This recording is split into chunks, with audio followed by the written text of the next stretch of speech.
Já contei para vocês, Elias Jabbour, professor, especialista, autor de um livro sobre a China, que é o livro mais vendido da editora dele em 2025. O livro nem é daquele ano, mas vem novamente, né? Conseguiu novamente ficar no topo da vendagem de literatura. Foi diretor do BRICS, o Banco do BRICS, perdão. Ou seja, conhece o país por dentro, sua infraestrutura, como pouquíssimos. Ele está chegando agora para o All News exatamente para dizer, que balanço faz do fato de Maduro ter sido subtraído, mas o chavismo continuar mais do que de pé.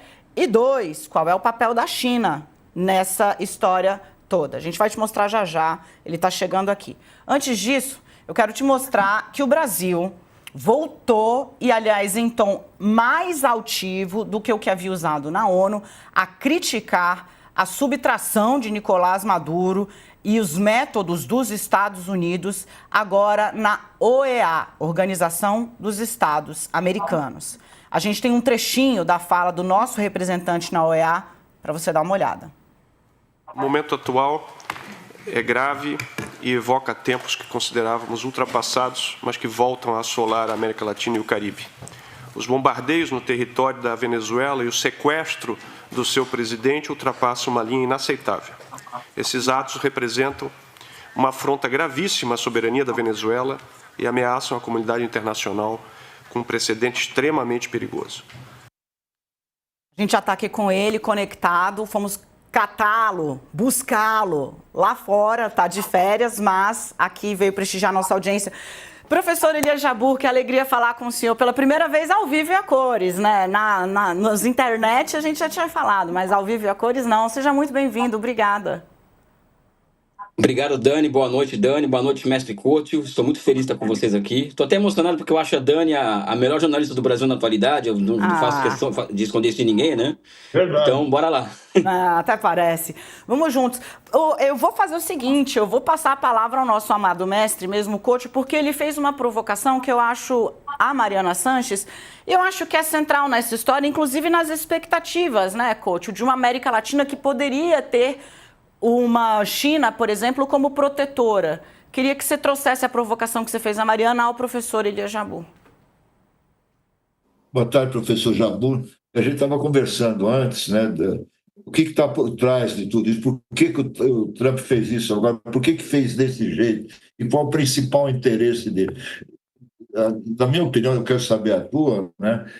O principal objetivo é barrar o avanço da China na América Latina, o que o Trump chama de quintal dele, agora oficialmente quintal dos Estados Unidos, né? E foi por isso que ele botou a mão no petróleo da Venezuela, não por ele estar interessado em mandar esse petróleo para os Estados Unidos, né, é o caso porque os Estados Unidos são um grande produtor, mas para impedir que a China avance e tome conta do petróleo, que é a maior reserva do mundo na Venezuela. Como é que você vê isso, esse papel da China, que não aparece no jogo, mas que está por trás de tudo? Então, é bom que boa noite novamente. É bom que se coloque que a China ela é responsável somente. O petróleo da Venezuela ela só abastece 4% do mercado chinês, ou seja, 4% das importações chinesas de petróleo vem da Venezuela. A China importa muito petróleo do Oriente Médio. Então, a Venezuela ela não é fundamental para a China no que cerne o abastecimento de petróleo. O que existe hoje da China na Venezuela são cerca de 60 bilhões de dólares em empréstimos que foram reestruturados recentemente e que, a partir dessa reestruturação, em 2021 ou 2022, 600 projetos conjuntos foram retomados desde então.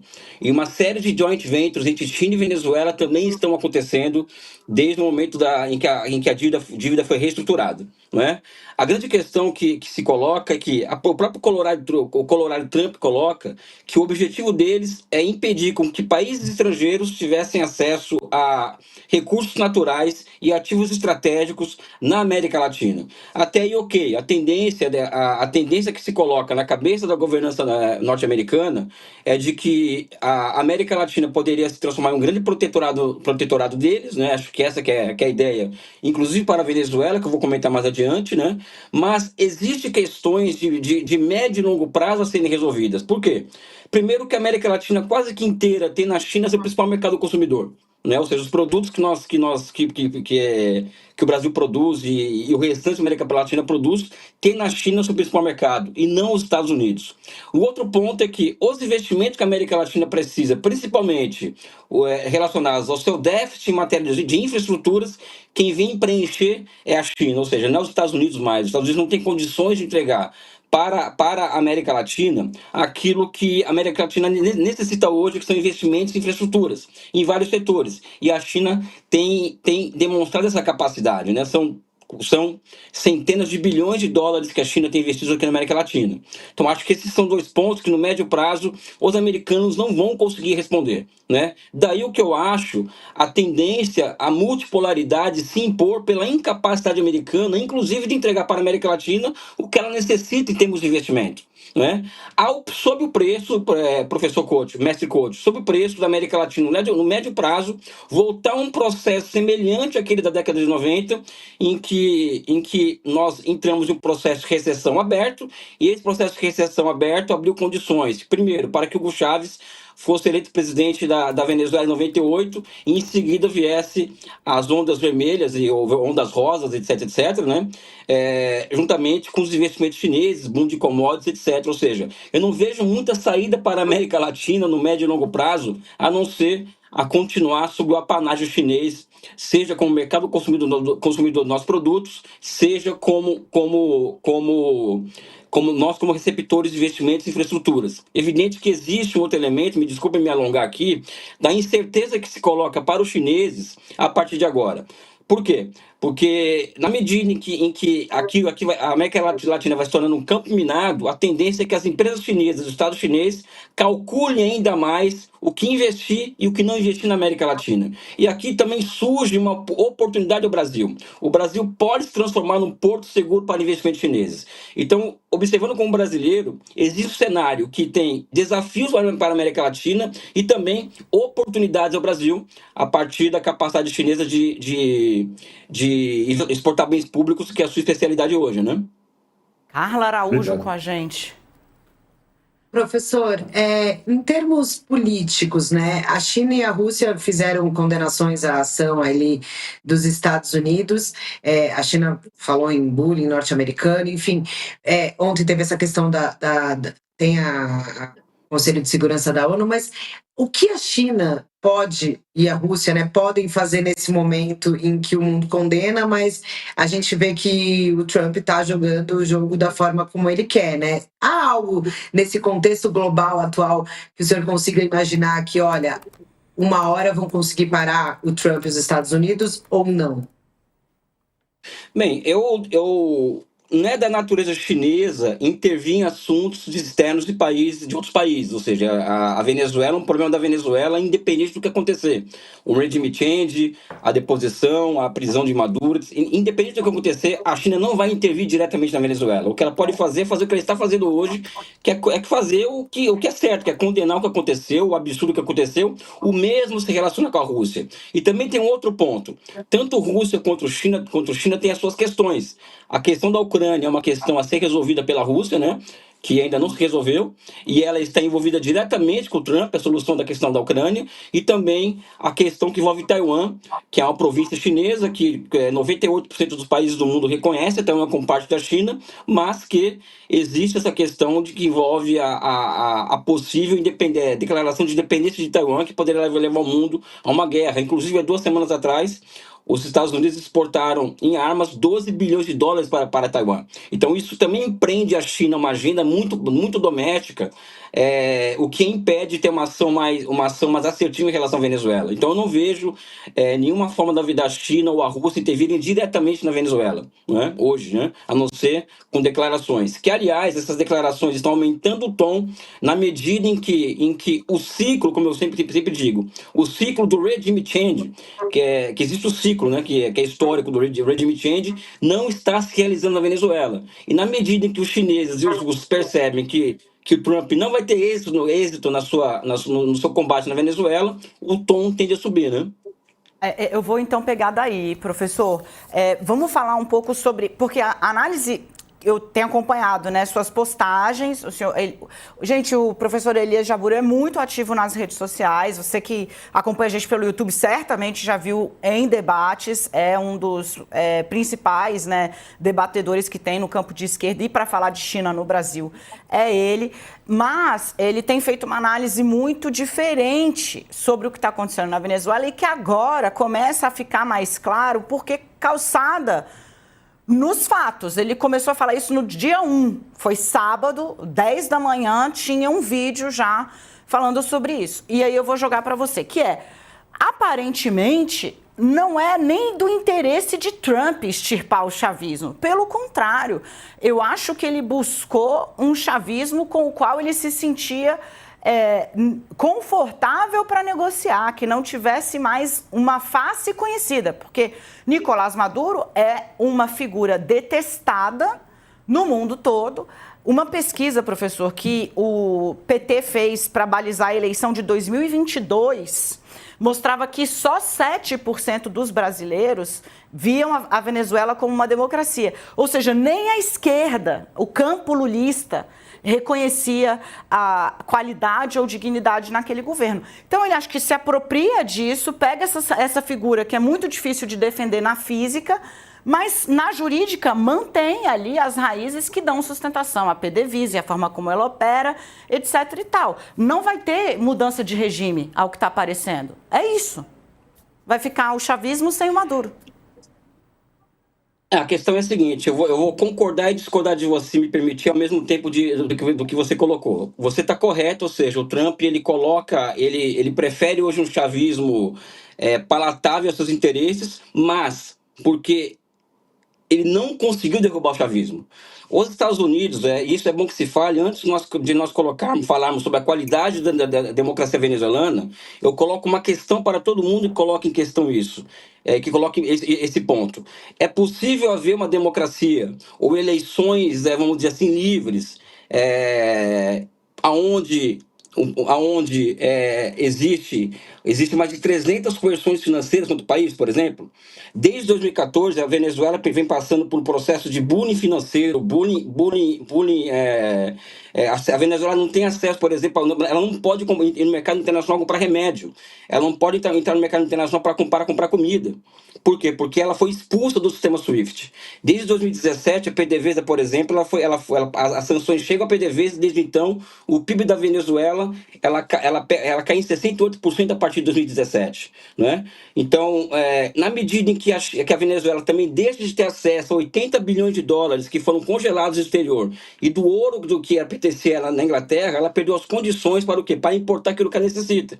O país entra uma crise cambial, e dessa crise cambial gera-se toda essa crise humanitária que está aí. Então, eu não acredito na avaliação de democracias a partir de condições materiais como essa que a Venezuela vive desde 2014, quando as sanções começaram a ser impostas à China, e ela foi expulsa do sistema SWIFT. Eu acho que esse é um ponto fundamental. O que é mais até para avaliar a democracia, a ditadura, que são conceitos, na minha opinião, muito frágeis para entender realidades complexas, tá?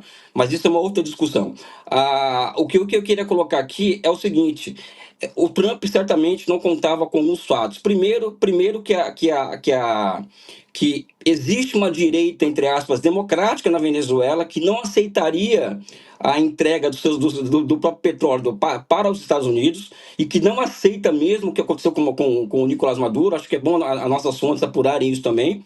Ele não contava com o fato de que a extrema-direita que ganha as últimas eleições, ele contava com o fato de que essa extrema-direita fosse capaz de colocar gente na rua e a pressão popular derrubar o governo, como aconteceu em outros lugares, como na própria Ucrânia em 2014. Nada disso aconteceu. Né? Muito pelo contrário, o que se mostrou articulado do ponto de vista de povo na rua é o chavismo na Venezuela, não? Né? Então o Trump vai ter que tá tendo que lidar com uma realidade que não imaginava que ia acontecer. Né? Ou seja, não tem gente na rua para derrubar o governo. O chavismo, o primeiro e segundo escalão do governo Maduro continua em pé. não é? Ninguém foi preso, ninguém foi posto para correr de lá e tal. Então ele está tendo que negociar com o que ele tem. Então, e eu particularmente acredito que o ciclo do regime change, que é o ciclo que acometeu vários países, a Síria, a Líbia, a Ucrânia, vários países eles seguem um ciclo muito semelhante ao da Venezuela e foi completo o ciclo. Na Venezuela não foi completo porque o chavismo, gostemos ou não dele, é uma força social viva na Venezuela, viva, organizada e armada, coisa que a extrema-direita e a direita não é na Venezuela, né? Então, e com relação a essa questão que envolve o fato da Venezuela ser uma democracia, uma ditadura, e a percepção das pessoas, isso é uma coisa muito aqui da América Latina, né? Ou seja, mais de 70% dos países do mundo reconhecem Maduro como legítimo presidente da Venezuela. Acho que esse é um fato a ser colocado nessas discussões que envolvem a Venezuela, né? E também aqui no Brasil, né, com exceção de jornalistas sérios como você, nós sofremos uma tempestade semiótica muito grande. De manhã até a noite, nós somos levados a acreditar que a Venezuela é uma ditadura, que a Venezuela que o Maduro ele é um ser humano de outro planeta, mau, malvado, etc, etc. As coisas não são assim. Os processos históricos são muito mais complexos do que esses conceitos frágeis que se utilizam no dia a dia para sustentar, para explicar realidades complexas, né? Eu peço até desculpas em falar nesses termos, né? Não, eu acho que o senhor de novo, né, tá longe de ser uma situação dicotômica, né, o preto no branco ou uma coisa onde você tem o vilão e o mocinho, né, a gente vem falando isso, aliás, esse é o desafio dessa cobertura, porque independentemente do personagem, o método não tem amparo legal em bibliografia de direito internacional nenhum, o que deixa a situação da ação de Donald Trump na Venezuela ainda pior, não tivesse todos os semitons que o senhor muito bem apresentou. Mas eu quero pegar aí de onde deixa para tentar entender, então, quais são, nas suas avaliações, as chances da Delcy Rodrigues. Por quê? O chavismo é uma força viva, verdade. Eu vi a prefeita de Caracas chamando a população, dizendo, olha, se tiver um militar americano aqui dentro, é para todo mundo ir para a rua, com arma, com um pau, com o que tiver, porque a gente não vai deixar violar a integridade territorial de Caracas. Então, não é só que ela precisa garantir a interlocução com os americanos, ela vai precisar assegurar os 21 governadores que são apoiadores de Maduro, só tem 2 da oposição, ela vai precisar segurar os prefeitos e, em um determinado momento, se fizer muitas concessões, talvez tenha de segurar o povo. Queria entender um pouco quais são as chances desta personagem. Então, primeiro colocar em processo histórico quem é Delcy Rodrigues. Delcy Rodrigues, como você colocou muito bem anteriormente, é uma chavista raiz, mas não somente isso. Ela vem de uma família filiada ao Partido Comunista, ela vem de uma família experimentada politicamente, e ela é uma política muito experimentada. Ela passou por vários postos desde o Hugo Chávez no poder, chega em 98 ao poder. Então, acho que ela é uma pessoa muito capaz de levar adiante negociações em que, sim, os Estados Unidos terá que ter acesso ao petróleo da Venezuela. E isso é do jogo, a negociação é do jogo. Porque os dois lados estão fragilizados nesse processo, não é? Agora, o que não deve acontecer tão facilmente, isso eu coloco porque é o fato de que de hoje, amanhã pode mudar, é uma queda do chavismo, né? Agora, eu particularmente confio na capacidade, vamos dizer assim, da Delcy Rodrigues em tocar adiante aquele processo na Venezuela, né? O que não significa que ela ganhe as próximas eleições, pode perder as próximas eleições, sem isso é também do jogo, mas acho que ela é uma personagem muito capaz de tocar adiante esse processo que envolve a negociação com os Estados Unidos, né? Ou seja, porque, em certa medida, a posse dela recente, que foi ontem, né, ou ontem, teve um amplo apoio, tanto no parlamento quanto das Forças Armadas, em vários setores da sociedade venezuelana. É evidente, por exemplo, que a direita, a extrema-direita, não está nem um pouco contente com tudo isso que está acontecendo. Então, até que a Corina Machado ela foi exposta, vamos dizer assim, a uma humilhação pública por Donald Trump, né? Mas eu acredito que ela tem plenas condições políticas de levar adiante negociações de alto nível com o Donald Trump e em termos que possam ser aceitáveis tanto para o Trump quanto para a Venezuela. Ótimo, vamos acompanhar. Gente, eu quero agradecer. Fala, querido. Não, uma pergunta bem rápida. convencionou-se na imprensa brasileira e em outros países chamar o Maduro de ditador e a Venezuela de ditadura e tal, é fato dado, né? Agora eu te pergunto o seguinte, a Delcy, ela era unha e carne com Maduro, né? Foi eleita junto com ele, a vida toda junto com Maduro e tal. O que ela é chamada pela imprensa em geral ocidental de presidente em exercício, presidente interina, e o Maduro era o ditador? Ela não seria também uma ditadora interina? Então, as palavras fazem parte dessa hipocrisia, né? Então, mas primeiro, como eu disse aqui, a democracia ela é algo condicionada geopoliticamente, ou seja, os Estados Unidos, por exemplo, quando sofrem os ataques do 11 de setembro, as liberdades individuais foram para o espaço por conta de uma situação extrema.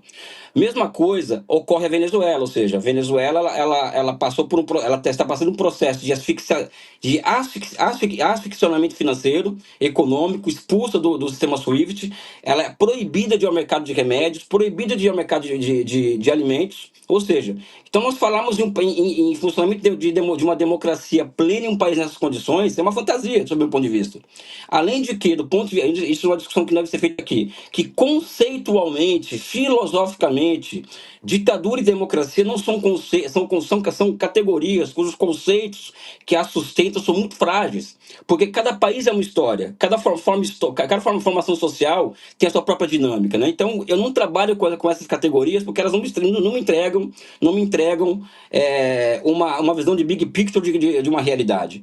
Eu prefiro lidar com os dados, né? Agora, é evidente que ela, na medida em que ela negocia com o Trump e que ela se mostra um tanto quanto friendly para as demandas dos Estados Unidos, né? O que eu acho também uma ilusão que está se colocando, né? Ela vai ser chamada de presidenta. Na medida em que ela avançar o sinal e fizer algo que não agrade os Estados Unidos, ela vai ser chamada de ditadora também. Isso não tem a menor dúvida disso daí. O Trump levantou a bola, ele foi lá e cortou. Professor Elias Jabbour, muitíssimo obrigada. Feliz de ter o senhor aqui no All News. Vamos contar mais com sua presença, certamente. Assim espero. Obrigada. Eu quero agradecer, porque, como eu disse aqui, é uma emoção ser entrevistado por você, Dani Lima, que para mim é a melhor jornalista do Brasil, e ter o nosso mestre coach aqui conosco, né, comigo, né? E também abrir espaço que eu acho que é muito importante, para uma visão fora do mainstream, né? Sabe? Acho que esse é o ponto alto dessa conversa nossa hoje, que alguém de fora do mainstream veio aqui emitir opinião, né? E acho que isso é muito importante para o jornalismo brasileiro. E você, Dani, dá exemplo do que é jornalismo de verdade. Um forte abraço, beijo no seu coração. Obrigado. Obrigada eu, querido, mas não mereço não. Obrigado. Tchau.